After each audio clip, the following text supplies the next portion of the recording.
नमस्कार, मैं हूं सैयद सुहेल और 5 की पंचायत में आपका बहुत बहुत स्वागत है। तमिलनाडु की पूर्व डीएमके सरकार ने कानून बनाकर गैर ब्राह्मणों को पुजारी बनने का रास्ता साफ किया था।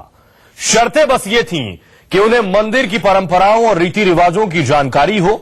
इस कानून का विरोध कर रहे पुजारी सुप्रीम कोर्ट पहुंचे, लेकिन देश की सबसे बड़ी अदालत ने गैर ब्राह्मणों के पुजारी बनने की राह को आसान बनाने वाले कानून की समीक्षा से इनकार कर दिया।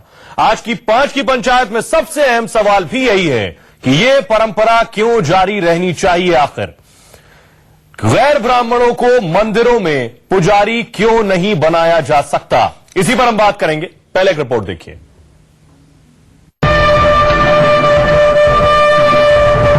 क्या मंदिर में पुजारी बनने के लिए ब्राह्मण होना जरूरी है? इस सवाल पर सुप्रीम कोर्ट ने पूर्ण विराम लगा दिया है। देश की सबसे बड़ी अदालत ने गैर ब्राह्मणों के पुजारी बनने की राह बनाने वाले कानून की समीक्षा से इनकार कर दिया। इसके साथ ही मंदिरों में गैर ब्राह्मणों के पुजारी बनने की राह और आसान हो गई है। सुप्रीम कोर्ट ने कहा, लोगों का समूह जिन विचारों को मानता है, धर्म उसी को अपने आप में समाहित करता है। एक धर्म के रूप में हिंदुत्व किसी एक विचार को किनारे किए या चुने बगैर सभी तरह के विचारों को अपने में जगह देता है। दरअसल तमिलनाडु की पूर्व डीएमके सरकार ने एक कानून बनाकर गैर ब्राह्मणों को पुजारी बनने का रास्ता साफ कर दिया था, बशर्ते कि उन्हें मंदिर की परंपराओं और रीति रिवाजों की जानकारी हो।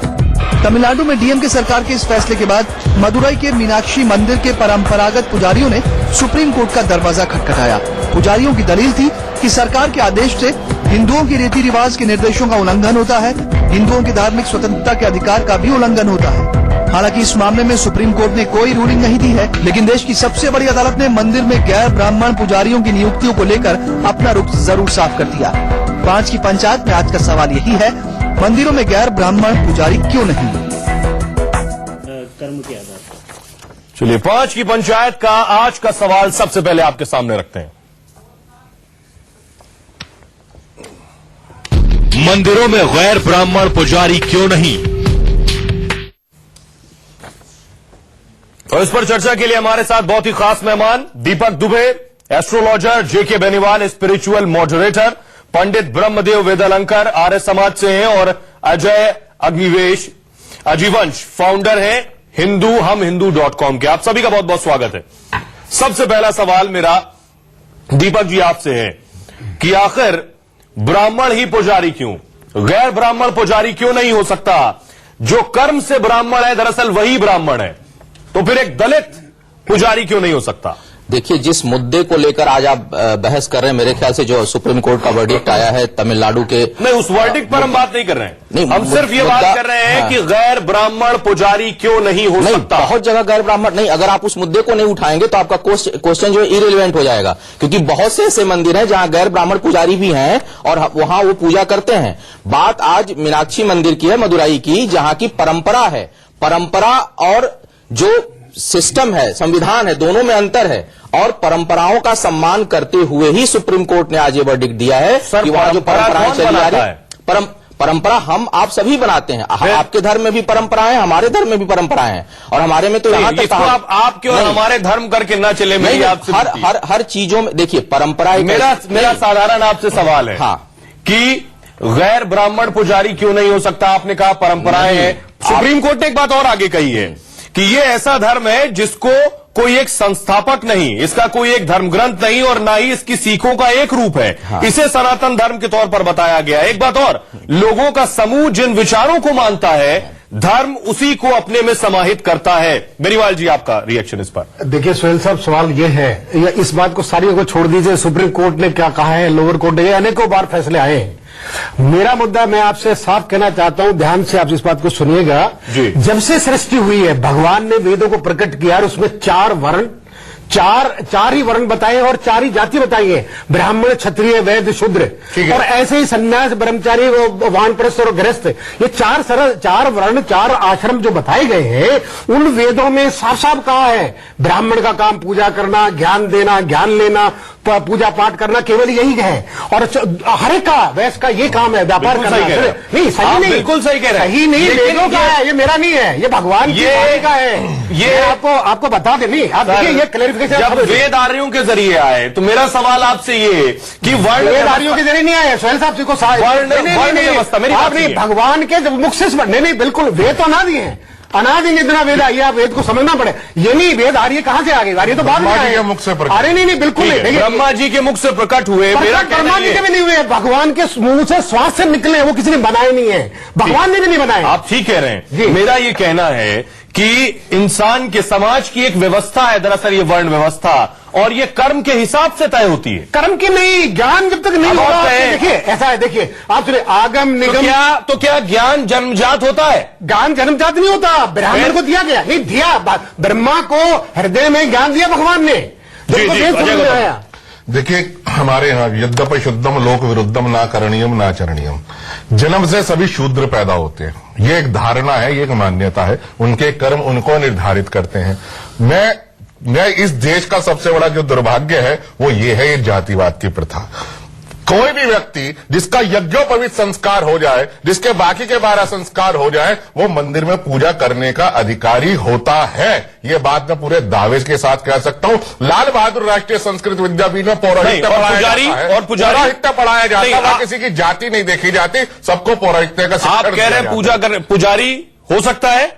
पुजारी वो हो सकता है, लेकिन सुनिए मेरी बात को। मैं नॉर्थ ईस्ट के ब्राह्मण कोड करता हूं, मेरे आदरणीय है, मेरे वरिष्ठ बेनीवाल साहब, कि नॉर्थ ईस्ट के जितने ब्राह्मण हैं अधिकतम मांस खाते हैं, अधिकतम मांस खाते हैं। आप मुझे बताइए, क्या वो मंदिर में पुजारी हो सकते हैं? क्या ये ब्राह्मण का व्यवहार है बेनीवाल जी? नहीं, ब्राह्मण देखिए, ब्राह्मण की बात नहीं है, या ब्राह्मण शूद्रगिरी की आप ये बात मत करिए। ना देखिए, पुजारी की बात करें। आपने कहा कि एक आदमी अगर ब्राह्मण के घर में पैदा हुआ तो वो जन्मजात ब्राह्मण है, जबकि जाति व्यवस्था ये है कि जो आपके कर्मों से तय होती है। कर्मों से नहीं है, कर्म तो अलग चीज, कर्म बाद में आए। बहुत सुंदर चर्चा आती है हमारे शास्त्रों में, उसमें कहा जाता है कि जन्मना जायते शूद्र कर्मणा द्विज उच्यते। यानी इस संसार के अंदर हम सबकी एक जात है, वो इंसान की, मनुष्य की जात है। हमारी जातियां निर्धारित होती हैं हमारे कर्म से, क्योंकि हमारी वर्ण व्यवस्था के वर्ण का नाम है वर्ण करना। अगर हम वास्तव में दूसरा जन्म क्या है? आप देखिए, पहला जन्म मां से हुआ, दूसरा जन्म गुरु से, और विद्या हमारी माता है। उसके अनुसार यदि वास्तव में कोई ब्राह्मण के घर पैदा हुआ और उसके संस्कार ब्राह्मण के नहीं है, उसके विचार ब्राह्मण के नहीं है, शिक्षा ब्राह्मण की नहीं है, तो निश्चित रूप से वो अधिकारी नहीं है ब्राह्मण पद। सोहेल साहब बताइए क्या कहेंगे? 84 लाख योनियां हैं, सबसे श्रेष्ठ योनि में आप हम बैठे हैं यहाँ पर, मनुष्य योनि में। मनुष्य योनि में भी सबसे श्रेष्ठ ब्राह्मण की योनि, ब्राह्मण में भी सबसे श्रेष्ठ योनि। बेनीवाल साहब, ये श्रेष्ठ की बात कर करके 700 साल की गुलामी आपने हमारे माथे में झेली, 700 साल की गुलामी मुगलों की झेली, 300 साल की गुलामी अंग्रेजों की झोली। वेद शास्त्र ठाकुर ज्ञान नहीं हो सकता। महाराज मुजफ्फरनगर में दंगा हुआ, सुनिए ज्ञान देता है। मैं सुनिए ना, अगर क्या व्यापारी आदमी जाके बैठाओगे क्या? देखिए हमारे यहाँ पे ब्राह्मण की ही बात कर रहा हूं, आगम निगम वेद ब्राह्मण की बात कर रहा हूं, और श्रुति संभव नाना विधि एक भगवान के अनेकों तरह के नाना प्रकार ब्राह्मणों से मुखमासी बाहु राजन्य करता। आप वैश कैसे कर देगा? आप मुझे बताइए उसका मतलब क्या हुआ? ब्राह्मणों से मुखमासी बाहु राजन्य हमारे यहाँ पे एक नहीं है, 33 करोड़ तो देवी देवता, 33 करोड़ नहीं है महाराज, 33 कोटि है। ज्ञान होना चाहिए, करोड़ देवता नहीं है, ज्ञान के बगैर आप नहीं कर सकते पूजा पाठ। मैं कह रहा हूँ पूजा पाठ। मुझे बताइए, मुझे बताइए जो जन्म से मुझे बताइए जिसका जन्म हो गया, जाके अगर मांसाहार करे, वो मदिरा पान करे, और तो देवता की मूर्ति स्पर्श करने का अधिकार उसको होगा क्या? कर्म के हिसाब से लड़ाई में राजपूत नहीं लड़ते, राजपूत की लड़ाई के अंदर व्यक्ति नहीं लड़ता।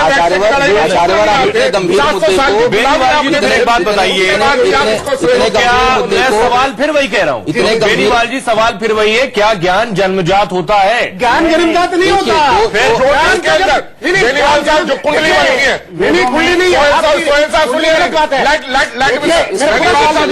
पिछला संस्कार है, संस्कार है। ओके, 10 सेकंड जब कुंडली बनती है, कुंडली बनती होती है, उसमें सबसे पहले लिखा जाता है वर्ण, ठीक है। और जब कुंडली मिलाते हैं तो उसके अंदर वर्ण जो होता है, ब्राह्मण के घर में भी जो पैदा होता है उसमें जो ज्योतिष में वर्ण लिखा जाता है उसमें वो शूद्र भी आ जाता है। तो अब आप मुझे बताइए, क्या ज्योतिष शास्त्र को ठुकरा दीजिए, आप मुझे ज्योतिष को ठुकरा दीजिए, अगर ज्योतिष के अंदर ब्राह्मण के कुल में पैदा हुआ व्यक्ति शूद्र का वर्ण में आता है या नहीं आता है? चर्चा वास्तव में बहुत गंभीर चर्चा को, लेकिन इस चर्चा को इस तरह से इसको लिया जाए बहुत कि बड़ा मुद्दा है। और हमारे जो वेद हैं वो हमारे इस संस्कृति के आधार हैं और वेदों में स्पष्ट वर्णन है। सर क्या कहीं किसी वेद में ये लिखा हुआ है कि ब्राह्मण का जो पुत्र होगा वही मंदिर में पुजारी होगा? नहीं लिखा है, नहीं लिखा है। और देखिए मनु जी ने व्यवस्था दी कि ब्राह्मण के लक्षण क्या है, वेद पढ़ना, वेद पढ़ाना, यज्ञ करना, यज्ञ कराना, कई चीजों को दान देना, दान लेना, जो वास्तव में इन मैं आपको धरातल की बात बता रहा हूँ। अभी 2 साल पहले दंगे हुए, 2 साल पहले दंगे हुए, जाटों की लड़ाई किसी और के साथ हुई, दूसरी कास्ट भी आई। गंभीरता की बात क्या कर रहे हो? आपकी बहन बेटियों को उठा के ले जाते हो, आप गंभीरता की बात कर रहे हो? 700 साल की आज कितने बड़े हैं, हमारे में से तोड़ के गए हुए कितने मुसलमान इस देश के अंदर? जाति कहाँ हो सकती? जाति मनुष्य, देखिए धर्म की कोई जाति नहीं होती है। धर्म का ये शरीर का धर्म होता है, ये धर्म हम लोग आपस में बांट रहे हैं, तो गलती है। आप मुझे बताइए, मांसाहार करने वाले नॉर्थ ईस्ट का ब्राह्मण जो मांस खाता है उसको आप भगवान विष्णु के पूजा का बनने का अधिकार आप दोगे क्या? शरीर की होती है। पश्चिम बंगाल में मांस खाने वाले ब्राह्मण को आप मूर्त सेवा का अधिकार दोगे क्या? बेनीवाल जी ये मान रहे हैं कि जाति शरीर की होती है, आप यही कह रहे हैं जी। तो मेरा सवाल ये, जब जाति शरीर की होती है और ज्ञान से चीजें बदल सकती हैं, एक दलित का अगर बेटा है और यह एक दलित है जो ज्ञानी है, जिसने ज्ञान प्राप्त किया है, मंदिर के बारे में परंपरा से जुड़ी चीजें सीखी हैं, विधाओं को सीखा है, क्या उसे पुजारी बनने में आपको ऐतराज? विधाओं को सीखा है, क्या उसे पुजारी बनने में आपको ऐतराज है? ऐतराज ये है कि नियम है। देखिए क्या नियम है? नियम हमारे शंकराचार्य का एक पद है, सबसे ऊंचा पद है जी। उसमें मैं कई बार आपको कोट कर सकता हूं, मैं नाम ले लूंगा यहाँ पे चैनल के ऊपर। कई ऐसे हैं जो कि दूसरी जात के, उनको शंकराचार्य नहीं बनाया गया, मठावयम है, नहीं बनाया गया, ब्राह्मण नहीं है, तो उसका सम्मान है। ब्राह्मण नहीं, सम्मान है। देखिए मंदिर अगर आप नियम सर्वोच्च है, ये सूरज संस्था का है, सुनिए नियम सर्वोच्च नियम चलेगा। आपकी सोसाइटी का तो आप ब्राह्मण पुजारी रख सकते नहीं बन सकता, लेकिन जो मंदिर ब्राह्मण ही बनेगा आप उसमें नहीं रख सकते। रूल तो बढ़िए। ठीक है, मैंगलोर में कर्नाटक के मैंगलोर में गोरखनाथेश्वर मंदिर में दलित पुजारी विधवा महिलाओं को पुजारी बनाया गया। 100 साल बाद ये परंपरा बदली है। इसके अलावा यही सोलापुर महाराष्ट्र में 900 साल पुराने मंदिर में गैर ब्राह्मण पुजारी बनाया गया। इस तरह की नजीर आपके सामने, उसके बाद भी आप उन्हीं बेड़ियों से जकड़े हुए आप ऐसे देश में रहते हैं, हम तो शास्त्र वेदों की बात कर रहे हैं, हम पुराणों की बात कर रहे हैं, चल रहा है। हमें जाति की क्या मतलब है? हमारी संसद और अगर शूद्र कोई अगर जब पुजारी बनता है, वाल्मीकि मंदिर है हमारे देश के अंदर, वाल्मीकि मंदिर में शूद्र नहीं होता क्या पुजारी? वहाँ पे देखिए शमशान घाट में अलग पुजारी होता है, हमारे वाल्मीकि मंदिर में अलग पुजारी होता है, इनमें वेदों पुराणों का अलग पुजारी होता है, हमारे करोड़ों देवी देवता है, पुजारी अलग अलग है। 30 सेकंड सर, ये भी एक दुर्भाग्य है। सोमनाथ का मंदिर, ये भी हमारा सोमनाथ का मंदिर जो है